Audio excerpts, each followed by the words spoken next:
Laurent, dans un monde où règne la statistique, toi, tu persistes à croire en l'exception. Est-ce que tu pourrais nous expliquer?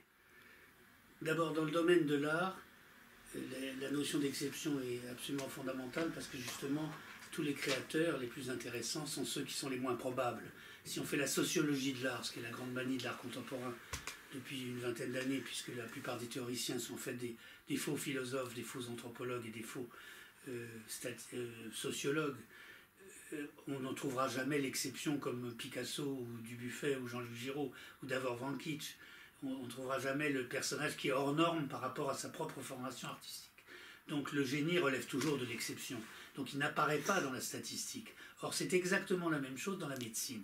Et je m'en suis aperçu à mon corps défendant, puisque tu le sais, depuis un an, je suis en affection de longue durée, comme dit la Sécurité sociale, ALD, et donc dans l'épreuve d'endurance, beaucoup plus dure que le premier choc d'ailleurs, de supporter longuement un traitement pour une maladie grave. Et donc, quand on demande à son médecin, et donc la maladie, appelons-la par son nom, puis c'est cet affreux mot de cancer qui fait peur aux gens et aux médecins d'abord, quand on est dans cette maladie dont 60% est inexpliqué, puisqu'on fait dire aux médecins facilement qu'il y a au moins 60% des cas de cancer qui n'expliquent pas, et dont ils ne savent ni l'origine, ni le développement, ni donc le pronostic, quand on veut les embêter en leur demandant ce que j'ai fait exprès par une petite perversité, est-ce que vous pouvez me dire au moins si dans un an je serai encore en vie, par exemple, alors à ce moment-là, ils regardent leurs pieds d'un air très gêné, c'est ce qu'a fait mon médecin au mois de novembre, et puis, mais ça c'était moi qui m'amusais, si tu veux, c'était une petite méchanceté de ma part, et donc, ils regardent leurs pieds et on dit oui mais encore. Alors à ce moment-là ils disent il y a la statistique.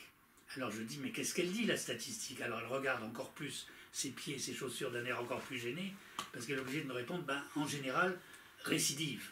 Bon, c'est évidemment le seul mot qui fait peur à quelqu'un qui a un traitement pour quelque chose de grave, il espère que c'est pas ça qui va arriver. Donc on te dit froidement comme un fait scientifique qu'il y a donc une récidive. Alors ça fait réfléchir à la chose suivante.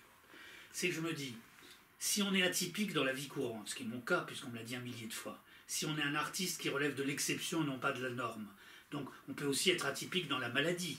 Donc parmi les cas de cancéreux par exemple, il y a des gens qui ne réagissent pas statistiquement de la même façon que les autres. Or, quel que soit le pourcentage, si on vous dit par exemple qu'il y a 3% ou même je dirais 0,7% de gens qui s'en sortent là où la plupart des autres ne s'en sortent pas, répondre par la statistique, c'est donc faire remarquer que la nouvelle norme, c'est la statistique. Autrement dit, la norme actuelle, c'est la statistique. Et c'est ça qu'on comprend. Parce que si 3% des gens s'en sortent d'une façon inexpliquée, par exemple, ou même 0,7%, il y a donc une exception à cette norme statistique. Et donc, comme on disait, tu sais, autrefois, toi qui es prof de lettres, l'exception qui confirme la règle, c'est quand même très important, justement dans la logique des langues. C'est l'exception qui fait qu'il y a une espèce de jeu, un espace de dilatation, si on peut dire, qui fait que la chose reste vivante et non pas figée. Or, comme je dis à ces médecins, pourquoi vous êtes des criminels par rapport aux patients, et moi encore je supporte parce que j'ai un tempérament assez fort pour le supporter, mais une personne plus fragile ça la démolit, parce qu'en vous disant qu'il n'y a que la statistique, ça vous enlève toute espèce de perspective qui est un petit pourcentage qui échappe à la norme, autrement dit vous fermez la porte au lieu de la maintenir entrouverte sur une lumière ou un espoir. Donc vous fermez la porte à l'espoir pour les malades. Et c'est pourquoi cette statistique est une catastrophe, parce qu'elle établit une sorte d'obligation moyenne de comportement, donc elle impose une norme qui ne correspond pas à la réalité, qui exclut justement les gens qui échappent à la norme.